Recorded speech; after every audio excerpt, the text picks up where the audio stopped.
Hello बच्चों, आज की वीडियो का हमारा टॉपिक है फ्रैक्शंस।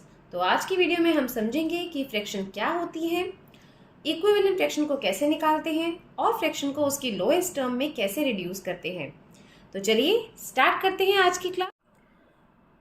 फ्रैक्शंस, हिंदी में फ्रैक्शन को भिन्न भी कहा जाता है। फ्रैक्शन का मतलब होता है पार्ट ऑफ अ होल या फिर अंश। इसको हम कैसे समझते हैं कि जैसे कि हम एक सर्कल ले लेते हैं बच्चों, ये है एक सर्कल। अगर मैं इसको दो पार्ट में डिवाइड करती हूँ और हम इसके एक आधे पार्ट की बात करते हैं, तो मैं कैसे लिखूंगी इसको? दो पार्ट में डिवाइड किया ना, तो ये आएगा नीचे 2 और एक पार्ट शेडेड है जिसकी हम बात कर रहे हैं, तो ये आएगा 1/2। और एक और सर्कल ले लेते हैं, इसको मैं 4 पार्ट में डिवाइड करती हूँ। तो ये क्या होगा बच्चों? अगर मैं इसके सिर्फ एक इसी पार्ट की बात करती हूँ तो ये क्या होगा? 4 पार्ट में डिवाइड किया तो नीचे आ जाएगा 4। 4 में से किस पार्ट की बात कर रही हूँ? एक की, 1/4। अब अगर मैं इसकी बात करती हूँ, फिर से मैं इसको 4 पार्ट में डिवाइड करती हूँ बच्चों, और मैं इसके 1 2 3 पार्ट शेड कर देती हूँ। तो मैंने 3 पार्ट शेड किए, मतलब 3 पार्ट की अगर मैं बात कर रही हूँ शेडेड पार्ट की, तो मैं कैसे लिखूंगी इसको? 4 पार्ट में डिवाइड किया तो नीचे 4 आ गया, और 3 पार्ट की बात कर रहे हैं तो ये आ गया 3/4। ओके। अब ये जो फ्रैक्शंस है ना बच्चों, इनको हम बोलते हैं, जो ऊपर ये नंबर होता है इसको हम बोलते हैं न्यूमरेटर, और नीचे वाले नंबर को बोलते हैं डिनोमिनेटर। ओके, ये आप याद रखो, ये ही फ्रैक्शन होती है। इक्विवेलेंट फ्रैक्शन, इक्विवेलेंट फ्रैक्शन का मतलब होता है बच्चों सेम फ्रैक्शन। सेम फ्रैक्शन का मतलब कैसा है? एक बार एग्जांपल देखिए, मैं आपको समझा देती हूँ। देखिए एग्जांपल, जैसे हम बात करते हैं, दो बच्चों की बात करते हैं, एक राम और यहाँ पर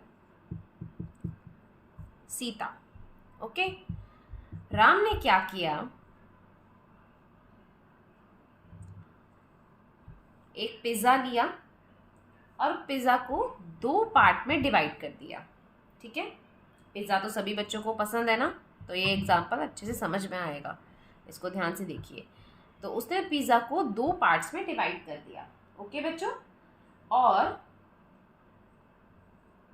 2 पार्ट में डिवाइड किया और एक पार्ट उसने खा लिया।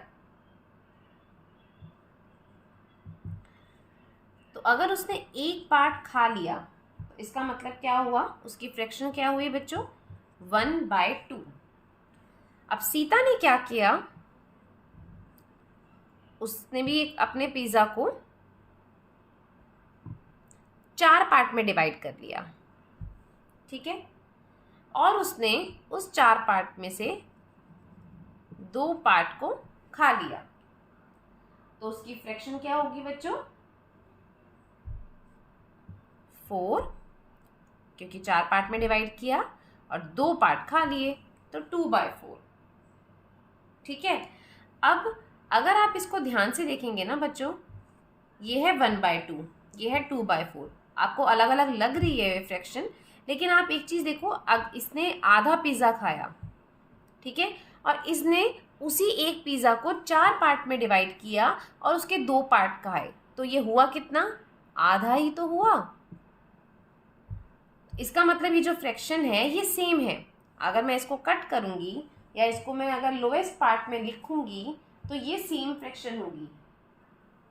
देखिए बच्चों, जब भी हमें क्वेश्चन में पूछा जाता है कि हमें इक्विवेलेंट फ्रैक्शन निकालनी है किसी भी फ्रैक्शन की देकर, तो हमें क्या करना होता है कि या तो हम उसको ऊपर नीचे दोनों न्यूमरेटर और डिनोमिनेटर में कोई भी सेम नंबर मल्टीप्लाई कर दें या कोई भी सेम नंबर डिवाइड कर दें। जैसे कि अगर हमें दे रखा है 2/4 और हमसे पूछा है कि इसकी इक्विवेलेंट फ्रैक्शन बताइए, तो हम क्या करेंगे? या तो कोई भी एक नंबर इसमें हम मल्टीप्लाई कर देंगे, ऊपर नीचे दोनों। देखिए जैसे 2 × 2। तो देखो, जब भी हम कोई किसी भी चीज़ में फ्रैक्शंस में हम कुछ भी सॉल्व करते हैं ना बच्चों, तो जो भी चीज़ हम नीचे वाले नंबर के साथ करते हैं वही चीज़ हम ऊपर वाले के साथ करते हैं। मतलब न्यूमरेटर और डिनोमिनेटर के साथ हम जो भी करेंगे सेम करेंगे। अगर मैं मल्टीप्लाई कर रही हूँ मैं 2, तो ऊपर भी 2 मल्टीप्लाई करूँगी और नीचे भी 2 मल्टीप्लाई करूँगी। ठीक है, तो अब इसका आंसर आएगा 4/8। तो ये 2/4 की इक्विवेलेंट फ्रैक्शन है। अब मैं एक तरीके से और भी कर सकती थी, जैसे कि मैं ऊपर नीचे 2 को डिवाइड कर देती हूँ तो भी हो जाएगा।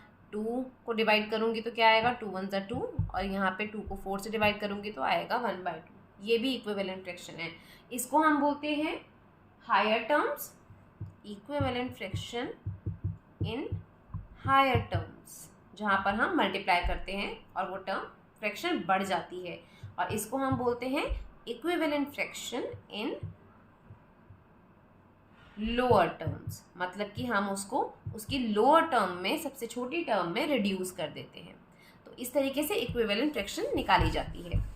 अब कैसे क्वेश्चन आते हैं मैं एक बार आपको और बता देती हूँ। एक मैंने आपको बता ही दिया है कि कोई भी नंबर देंगे, जैसे एग्जाम्पल 1/4 लेटर आपसे पूछा है। अब आपसे बोला है कि बताइए इसकी इक्विवेलेंट फ्रैक्शन क्या बनेगी। तो ये बहुत ईजी है बच्चों। पहले आप देख लीजिए कि यहाँ पे 1/4 है। अगर हमें एक नंबर दे रखा है ना तो बहुत आसान है इसे पता लगाना। देखो 1 में क्या मल्टीप्लाई किया उसने कि आंसर आया 2। 1 2 = 2, 2 मल्टीप्लाई किया तो आंसर आया 2। अब इसका मतलब ऊपर 2 मल्टीप्लाई किया तो नीचे भी 2 ही मल्टीप्लाई होगा, तो इसका आंसर होना चाहिए 8। यह आंसर आ गया। एक और एग्जाम्पल से समझ लेते हैं। जैसे क्वेश्चन है 1/6 और इसने दे रखा है हमको डिनोमिनेटर दे रखा है 30। ठीक है, और हमसे पूछा है कि इक्विवेलेंट फ्रैक्शन बताओ कैसे बनेगी। अब 30 दे रखा है। अब आप देख लीजिए 6 डिनोमिनेटर दे रखा है 6 और यहाँ पर डिनोमिनेटर दे रखा है 30। तो ये 6 में से 30 कैसे बना होगा बच्चों, 6 5 = 30, मतलब कि 6 में 5 को मल्टीप्लाई किया होगा, इसीलिए आंसर 30 आया। अगर नीचे 30 आया है 5 मल्टीप्लाई करने से तो ऊपर भी हम 5 मल्टीप्लाई करेंगे, तो 1 5 = 5। ये बन गई हमारी इक्विवेलेंट फ्रैक्शन। देखिए बच्चों, इस तरीके से भी क्वेश्चन आता है और वो आपसे पूछता है कि अब इसको कंप्लीट कीजिए। तो आप कैसे करेंगे? देखो, इसको करने का ना सबसे अच्छा तरीका क्या होता है कि हम इनको एक साथ लेके नहीं जाएंगे। हर फ्रैक्शन को हम 2/3 से ही कंपेयर करेंगे। मतलब 2/3 की इक्विवेलेंट फ्रैक्शंस निकालनी है हमको। तो हम क्या करेंगे, जैसे हमें पहले फर्स्ट लेके चलते हैं बच्चों। आप ध्यान से देखते जाना यहाँ पे, ठीक है। हम लेते हैं 2/3 और ये 4, डिनोमिनेटर हमको नहीं पता, तो आप देख लीजिए यहाँ पे 2 में क्या मल्टीप्लाई किया होगा, जो 4 आया, 2 2 = 4। तो अगर ऊपर 2 से मल्टीप्लाई होगा तो नीचे भी 2 से मल्टीप्लाई होगा, आंसर आया 6। ठीक है, तो ये हो गया 6। ओके, अब हम ऐसे यहाँ पे दूसरा नंबर ले लेते हैं, फिर से 2/3 को लेंगे और यहाँ पे क्या है 9। अब ये यहाँ पे नीचे देख लीजिए कि 9 कैसे आया होगा, 3 में 3 मल्टीप्लाई किया होगा तो ही आता है 3 3 = 9। तो ऊपर भी हम 3 मल्टीप्लाई करेंगे, 3 2 = 6। तो यहाँ पे भी आंसर आया 6। अब नेक्स्ट नंबर ले लीजिए फिर से 2/3 और ये है ऊपर हमें नहीं पता है और नीचे डिनोमिनेटर दे रखा है 12। तो कैसे आया होगा 12, 3 में 4 को मल्टीप्लाई करेंगे तो आएगा 12। तो ऊपर भी 2 में 4 को मल्टीप्लाई करेंगे तो ये आ जाएगा बच्चों 8। तो ये भी आ गई हमारी फिगर 8। और नेक्स्ट भी हम ऐसे ही लेंगे बच्चों। ये है 2/3 = 10 दे रखा है, मतलब कैसे आया होगा, 5 मल्टीप्लाई किया होगा 2 में तो 10 आ गया। तो नीचे भी हम 5 मल्टीप्लाई करेंगे और ये आ जाएगा 15। तो ये हो गया हमारा कंप्लीट ये पूरी इक्वेशन। इस तरीके से हमारा आ गया है ये इक्विवेलेंट फ्रैक्शन। चलिए अब सीखते हैं कि कैसे हम किसी फ्रैक्शन को रिड्यूस करते हैं उसकी लोएस्ट टर्म में। ये बहुत इंपॉर्टेंट है बच्चों और आगे बहुत काम आता है, तो इसको अच्छे से ध्यान से सीखिए। हमें जब भी किसी फ्रैक्शन को उसकी लोएस्ट टर्म में अगर हमें करना होता है ना बच्चों, तो उसका मतलब है कि जो उसका न्यूमरेटर और डिनोमिनेटर है ना, उन दोनों का कोई भी कॉमन फैक्टर नहीं होना चाहिए एक्सेप्ट 1। तो इसका मतलब कि वो जो टर्म है वो लोएस्ट फॉर्म में आ चुकी है। जैसे कि हम ले लेते हैं एक एग्जाम्पल 2/3। ठीक है, अब 2/3 जो है आप देख लो कि 2 और 3 में कोई भी कॉमन फैक्टर नहीं है। सिवाय 1 के। दोनों सिर्फ 1 के टेबल में ही आते हैं, इसके अलावा किसी के भी सेम टेबल में वो नहीं आते हैं। तो इसका मतलब ये इसकी लोएस्ट फॉर्म में ऑलरेडी है। अगर वो नहीं होता तो हम उसको लोएस्ट फॉर्म में कर देते। कैसे, एक एग्जांपल और दे देती हूँ आपको। जैसे ये हुआ 5 3, ये भी लोएस्ट फॉर्म में है क्योंकि इन दोनों का भी कोई कॉमन फैक्टर नहीं है एक्सेप्ट 1। अब सीखिए कि कैसे हम किसी भी फ्रैक्शन को लोएस्ट फॉर्म में करते हैं। तो चलिए हम एग्जांपल ले लेते हैं। पहले एक छोटे एग्जांपल से शुरू करते हैं, 2/4। ठीक है। अब आप एक चीज़ देखना बच्चों इसमें कि 2/4 में ये दोनों जो नंबर्स हैं ये किसके कॉमन टेबल में आते हैं। जैसे कि अगर मैं दोनों को डिवाइड करूँ ना तो वो कम्प्लीटली डिविजिबल होना चाहिए और सेम नंबर से। जैसे कि अगर मैं इसको डिवाइड करती हूँ 2 से तो ये भी 2 से ही डिवाइड होगा। देखिए हो रहा है, ये हो जाएगा 2 1 ज़ा 2 और ये हो जाएगा 2 2 ज़ा 4। तो मतलब कि ये अपनी लोएस्ट टर्म में आ गया। इसके आगे ये और रिड्यूस नहीं हो सकता क्योंकि 1 और 2 का कॉमन फैक्टर अभी यहाँ पे क्या है, सिर्फ 1। एक और एग्जांपल लेके देखते हैं, जैसे 9। ठीक है। अब इसमें भी आप देखिए कि अगर इन दोनों में ये दोनों, आपको ऐसे सोचना है कि ये दोनों नंबर कौन से टेबल में आते हैं। जैसे ये 3 के टेबल में आता है, 3 1 ज़ा 3 और 3 3 ज़ा 9। तो इसका मतलब अगर हम इसको 3 से डिवाइड करेंगे ऊपर और नीचे तो ये रिड्यूस हो जाएगा। तो 3 1 ज़ा 3 हो गया और ये 9 कैसे जाएगा बच्चों, 3 3 ज़ा 9। तो हमको ऐसे सोचना है बच्चों कि जब कोई भी फ्रैक्शन हमें दे रखी है और हमको उसको लोएस्ट टर्म में रिड्यूस करना है तो हम उसको देखेंगे कि ये दोनों नंबर किसी सेम टेबल में आते हैं या नहीं। अगर आते हैं तो हम उसको कट कर देंगे। चलिए अब मैं आपको एग्जांपल दे देती हूँ। अब हम इसको लोएस्ट टर्म में रिड्यूस करेंगे। हम स्टार्ट करेंगे। देखिए मैंने आपको बताया था ना कि पिछले वीडियोस में जहाँ पे हमने डिविजिबिलिटी सीखी थी कि 2 की डिविजिबिलिटी, 3 की डिविजिबिलिटी हम कैसे पता लगा सकते हैं, 5 और 10 की डिविजिबिलिटी भी हम कैसे पता लगा सकते हैं। देखिए अब इसके लास्ट में नंबर है 6, तो इसका मतलब ये 2 के टेबल से डिवाइड हो जाएगा कम्प्लीटली। और नीचे जो डिनोमिनेटर है ये भी है 48, तो ये भी कम्प्लीटली डिविजिबल 2 से हो जाएगा। तो बच्चों हमने इसको किससे डिवाइड किया था, 2 से। और 2 से डिवाइड करने के बाद क्या आया था हमारा आंसर, 2 8 ज़ा 16 और 2 24 ज़ा 48। तो देखिए बच्चों अभी भी ये दोनों जो नंबर्स हैं ना ये अभी भी फर्दर रिड्यूस हो सकते हैं क्योंकि देखिए ये भी 2 के टेबल में आता है और 24 भी 2 के टेबल से डिवाइड हो जाएगा। तो फिर से 2 से कर देते हैं इसको डिवाइड, तो क्या आएगा, 2 4 ज़ा 8 और 2 12 ज़ा 24। ठीक है। अब देखिए बच्चों फिर से आप देखोगे ना तो फिर से ये जो 4/12 आया ये अभी भी रिड्यूस हो सकता है।